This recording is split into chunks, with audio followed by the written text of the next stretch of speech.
So of course, that's why we're seeing those countries fighting back. Yeah, but this is us also being dependent and relying on China and Russia being trustworthy allies. And do we really think China or Russia are trustworthy allies? Not the people, the government. The people, I'm sure, are fine. Great, amazing people. Do we trust the Chinese or the Russian government to play kindly and not take advantage of their positions? The U.S. now has a new problem in Asia. You don't want to buy the best? India has announced that they will not be buying American-made weapons. Oh, no. Following a 50%. That's not good. I thought we were bickering like, like old couples, but this might be the beginning of the divorce. Because the relationship with the America comes with that weapon catalog. If you're friends with us, we expect you to buy things off that catalog. You know what I'm saying? If you're not going to buy off that catalog, yaps. It's in the name. Well, Brics has finally done it. They have declared war on the U.S. dollar. Let's find out. In 1944, one currency started to dominate the world. Dollar bills, y'all. The U.S. dollar. For about 80 years, it's been the foundation of global trade and the weapon of American sanctions and the center of U.S. economic power. But in 2025, that power is under attack. President Trump has just threatened 100% tariffs on some of the world's fastest growing economies unless they do one thing: stop what he calls a war on the US dollar. It's an attack on the dollar, and we're not going to let anybody attack the dollar. They're attacking the dollar from above and below. They're trying to DP the dollar, and we will not allow it. Now, these are not small countries. The BRICS nations include Brazil, Russia, India, China, South Africa, and many more. And they now account for roughly 56% of the world's population and close to half of global GDP. But we have to be honest now. It's all of those countries to make up about half of the world's GDP when the U.S. is like the other half. You know what I'm saying? Two of those member countries, India and Brazil, are getting hit with tariffs as high as 50% on their exports to the U.S. that are worth billions and billions of dollars a year. India, now, play in response, ball, please. They want to fight back. It's already bad. You don't want the situation to get any worse. They want to match U.S. tariffs, redirect trade to other markets, and they want to form stronger ties within the bloc. Why? During the call, the Indian Prime Minister and President Lula discussed ways to deepen their strategic partnership. Why would you work with them when you could work with the United States? Genuinely. Like, the United States is the world leading superpower. And especially if you're the fourth largest GDP, you'd think you wouldn't want to work with second and third because you're trying to take that spot, right? Work with first, and maybe while Russia's low, you could overtake Russia, and now you have different, a different leverage point to be able to negotiate with them with the oil and energy that you guys buy from them. Partnership, including trade, technology, energy, defense, agriculture, health, and people-to-people ties. BRICS is accelerating a multiple-year effort to lower their reliance on the dollar. And the way they want to do that is by trading more in local currencies, building new payment systems, and even talking about a shared currency for cross-border commerce. This would probably look something along the lines of crypto. I could see XRP being the foundation of this. Need to remain subordinate to the dollar. And if they succeed, the dollar's share of global dominance, which has already slipped from over 70% 2 decades ago to about 58% today, could fall a lot faster. And that means potentially higher borrowing costs for US consumers, weaker sanction power, and a restructuring of the global economy. So today, I'm going to break down how BRICS just declared war on the US dollar, the specific things they're doing in 2025, and what all of this means for your savings, investments, and the cost of living in America. So with that said, let's get into it. Hi, my name is Andre Jick. Hope you're doing well. Come for the finance and stay for the BRICS. What was that name again? Now, the BRICS is made up of some of the world's biggest, what are called emerging economies. Now, when economists say emerging economies, they're talking about countries that are between developing and fully developed. They've moved beyond low income or low industrialized status, like below, but they're not quite at the level of places like the US, world. Japan, or Germany. They They're are not third emerging world, they're or not first coming world, out they're of like second an world. earlier stage where their economies were more dependent on a smaller range of specialties. Things Okay. like agriculture, raw materials, or energy, which also usually means lower incomes per person, weaker capital or investment markets, and less global influence. So now they're evolving into a more diversified and globally connected economy, and they are growing their middle class as well. And in the case of BRICS, Brazil, Russia, India, China, South Africa, each country is at a different point in that journey. Brazil, for example, is emerging from a commodity-heavy economy toward more industry and services. Russia is resource-rich, but it's still working on diversifying beyond just its oil and gas specialty. India is moving away from agriculture to a tech and manufacturing powerhouse. China has transformed from a closed, planned system into the world's second biggest economy. It's become the factory of the world, but with per capita income still lower than fully developed countries. South Africa is industrialized compared to the rest of Africa, but it's still battling inequality and unemployment. But the point is this, these countries have grown a lot. In 2009, the BRICS was just 5 countries. In 2024, they added 4 more. And in 2025, they got an even bigger surprise. Indonesia became a member, and 9 more countries are wanting to join. That's more than the G7. And they now account for about half of global GDP. That means the BRICS are now bigger than Canada, France, Germany, Italy, Japan, the United Kingdom, and the United States, or what's called the G7 group. Wow. And here's how much they've grown. In 2009, the GDP of the G7 was bigger than any other bloc. But by 2025, all that changed, and the BRICS now makes up over 2/3 of the world's population and close to half of global GDP. That's actually shocking. I knew BRICS was growing in popularity and gaining some foundation, but I didn't realize it was already larger than 2/3 of the GDP. I still thought the G7. I thought the G7 was like over here, like you'd flip these two. That's actually kind of crazy.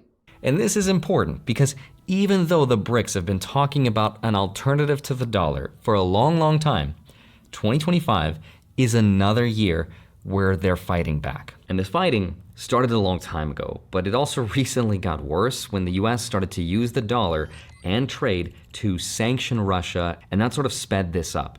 Because between 2021 to 2024, trade between BRICS nations went up by more than $700 billion.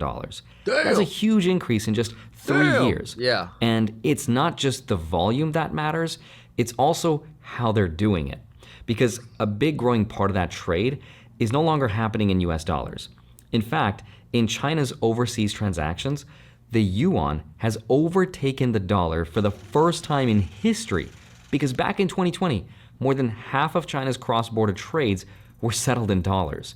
But by 2025, that is now flipped, with over 50% now done in yuan. And this is playing out in the real banking system too, because in 2024, Southeast Asia's biggest lender, called DBS, reported a 30% year-over-year increase. That's actually, this may be like the writing on the wall. You know what I mean? Like this may be early signs that the dollar may be indeed not holding its value unless we, get it to be backed by Bitcoin or something like that. Like obviously I'm pretty pro crypto, but like this is telling. In yuan settlement flows, especially in trade between China, Latin America, and the Middle East. So this is the clearest signal that the BRICS are building an alternative system. And you can even see it in their real economies as well, because Brazil's a good example. In less than a year, thousands of cars made by Ford have disappeared from factory lots and replaced almost entirely by Chinese BYD electric cars. And BYD is now the world's biggest EV maker, and they've expanded into Brazil with multi-billion-dollar investments, new production lines, and payment agreements Let me know if we should do local a car review currencies, on one of those. which bypass the US dollar. And remember, every car sold in yuan instead of dollars is one less transaction supporting US dollar dominance. Yep. And it's also one more step towards potentially higher borrowing costs here in the US. Yep. This is what de-dollarization looks like.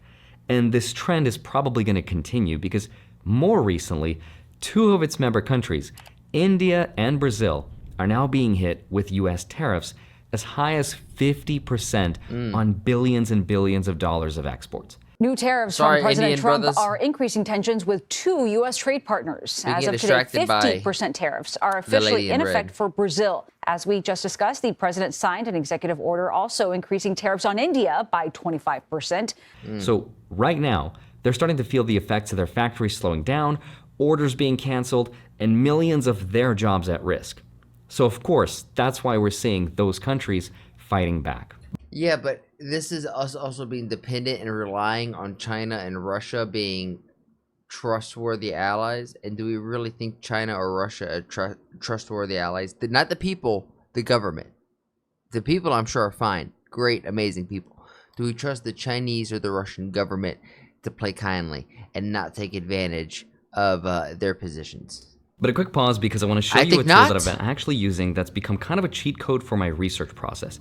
It's called Moomoo. It's a powerful all-in-one trading platform, and it's trusted by more than 26 million users around the world, including Australia, Singapore, Canada, Malaysia, and Japan.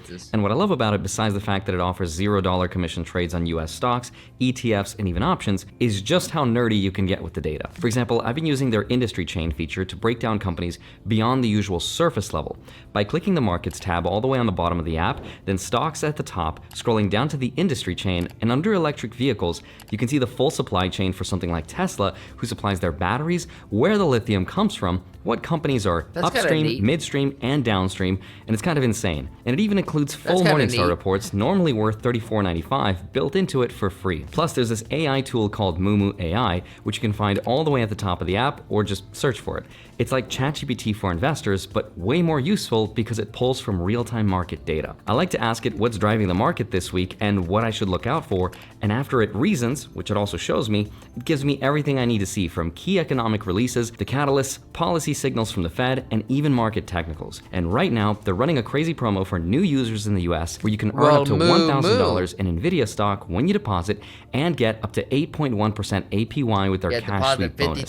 So if you're curious, check out Moomoo using my link down below. All right, so now let's get back to it. So here's exactly how the Brics countries are fighting back.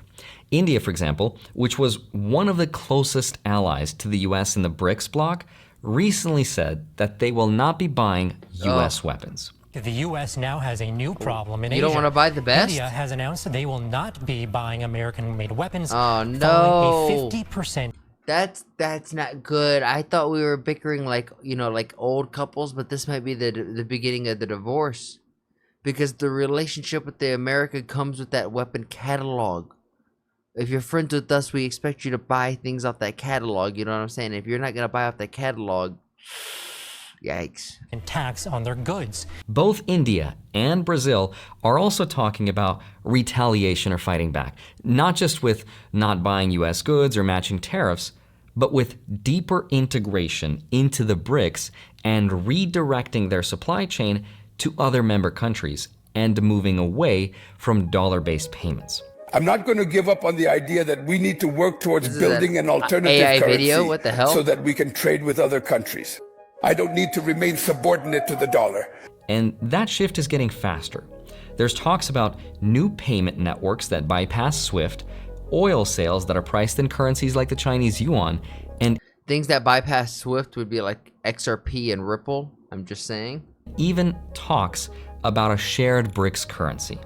That's not something that's going to happen overnight, but it is a sign that the bloc is serious about chipping away at the dollar's dominance, which has already fallen from over 70% of global reserves 2 decades ago to about 58% today. So instead of putting pressure and dividing the Brics countries, these tariffs are actually having the opposite effect. They are uniting them. They're pulling them closer together. Brazil has even filed a formal complaint at the WTO, and they're pushing their own retaliatory tariffs. We're even seeing relationships kind of change because India's Prime Minister Modi and China's Xi Jinping, which are leaders who rarely agree on anything, are also now working to rebuild their economic ties. And even at the recent BRICS summit in Rio, for example, Brazil's President Lula called on members to test the new currency, which will become a direct challenger to the dollar. Now, here's how this can actually affect the United States. The first immediate reaction to the 10% tariff on Brics, plus the targeted 50% on India and Brazil, is estimated to cost American consumers and businesses up to $56 billion every year in higher prices. That's everything from electronics, cars, to everyday consumer goods. Now, this has not happened yet, and economists can be wrong a lot, so just keep that in mind, but that's at least what they think might happen because of this. Now, on the export side, the Brics markets account for about 1/5 of US exports.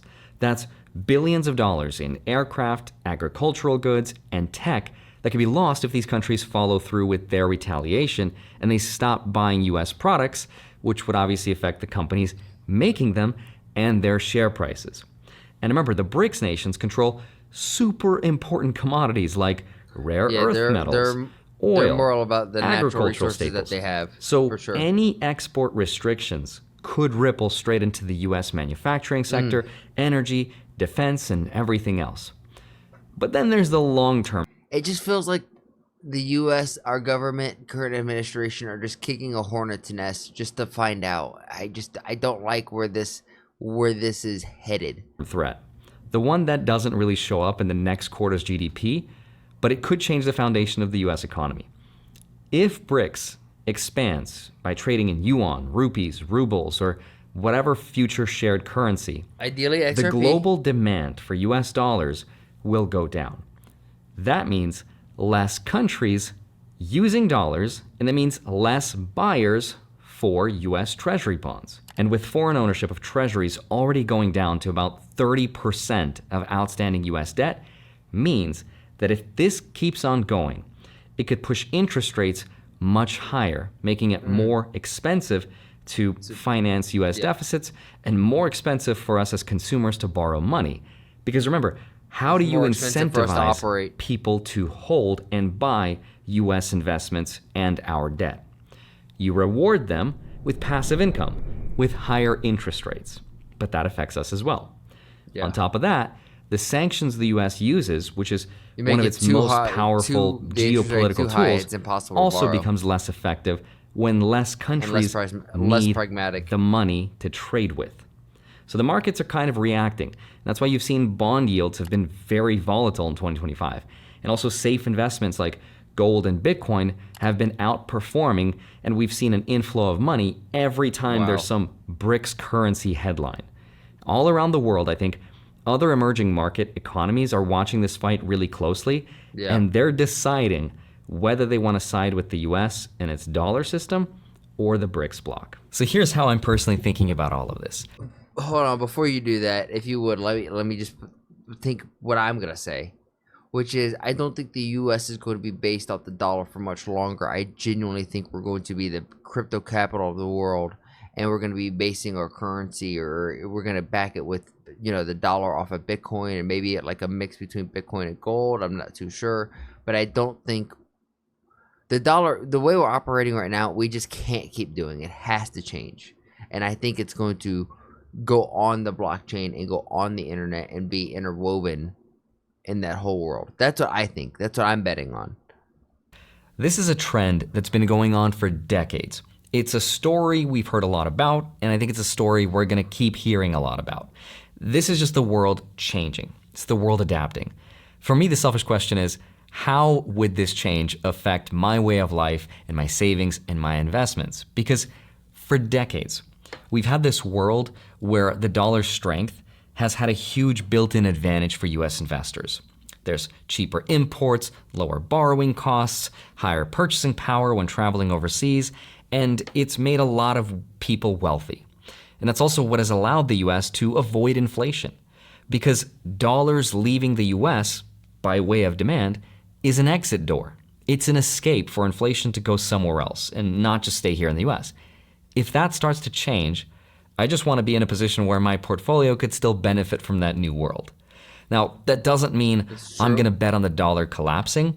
I don't think that's going to happen. But I'm also paying attention to assets that tend to hold their value over time. And I'm also paying attention on things like bond yields, because if foreign demand for our debt, for treasury bonds, goes down, that means higher interest rates a lot longer than people expect, potentially.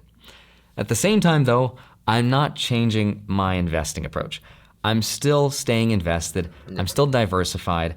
Still gonna DCDA. Still buying Bitcoin, stocks, look at real estate from time to time. I still hold cash. I try to be all over the place so that no matter what happens, I stand to benefit. Yeah, no, I'm heavy in crypto. Let's see what the comments have to say. All agreed in July was to use local currency on digital rails. They already switched to local currencies where they could, didn't kill or smash the dollar. Printing by the Fed and overspending by Congress does 1,000 times more damage than Brics will ever do. I mean, honestly, this is probably the truest shit ever. Printing by the Fed and overspending by Congress does 1,000 times more damage than what Brics can ever do. True. Only one person is declaring war on the dollar. The other countries are just not sitting back and let said person try to bully them. The enemy is your friend, and we're making a lot of friends, just not with us. I mean, that's true. We Americans are in serious denial, even in the face of our declining economic situation. American hubris, arrogance, and exceptionalism blinds us to our decline. Exactly, 100%. This is the first time I have an American say this. I mean, there's plenty of us that are self-aware. Putin is a mastermind in the game of chess. I'm not an American, so this is a breath of fresh air. Jesus, does really the world hate America like that? Probably the main reason why the XRP ledger will dominate the world. The U.S. knows the dollar is doomed. And what have I been saying this whole video? XRP. The problem with Brics currency, the question of who will control it. Whereas the euro has a legal presence in the financial and economic infrastructure of the European Union, which has a strong integrated systems to keep in check, the Brics nations will have to establish some type of independent bank to manage the monetary policy. That independent bank could look like something that's backed off this XRPL ledger. I just can't see India and China working together in this. That's what I'm saying. Like, they've had some physical, like some actual conflicts on the border where they've had to both pull off the gloves and let it rain. We don't want any of that. But if you guys like the video, please let me know what you guys think about all this. Do you think the dollar is going to collapse? Are you rooting for the dollar collapsing? I am not. I just don't think the dollar can operate the way it has been, and I do think something will change. But as always, I challenge you guys, make somebody laugh today. Be the light in someone's life, and I'll see you guys in the next one. Peace.